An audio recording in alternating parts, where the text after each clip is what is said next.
The third example I want to talk about is Al-Qaeda. We all remember where we were in May of 2011 when U.S. Special Forces finally located bin Laden, who'd been living in the Pakistani city of Abbottabad for a number of years. The Special Forces descended on the compound. They found bin Laden. They killed him.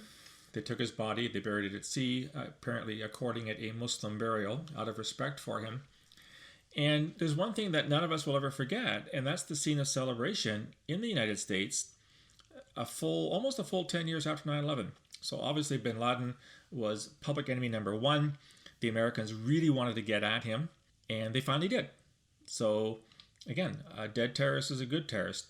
I remember at the time a lot of analysts saying that this is truly the final notes in Al-Qaeda with the death of bin Laden, who was a very charismatic leader, a very influential man, was involved in a lot of the day-to-day runnings of the organization, certainly involved in the propaganda it was producing, that without bin Laden, Al-Qaeda was a spent force. So where are we 8 years later? Well, if you look at the analysis that's out there, a lot of people who are probably a lot smarter than me are talking a lot about Al-Qaeda 2.0 or Al-Qaeda 3.0. In actual fact, Al-Qaeda has not disappeared. It has been very active in a number of countries around the world. There are a number of affiliates or groups that align with Al-Qaeda in many, many countries that have carried out terrorist attacks since the death of bin Laden.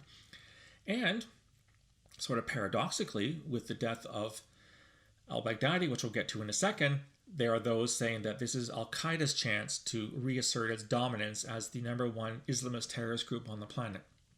We'll have to wait and see if that's the case.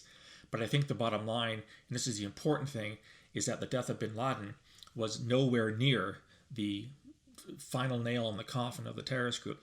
Now, it is true that when bin Laden died and he was replaced by Ayman al-Zawahiri, his second in command as the leader, there was a tremendous shift in the charismatic presence of a leader in the terrorist group. Let's face it, Ayman al-Zawahiri couldn't organize a piss up in a bar. He does not have bin Laden's charisma.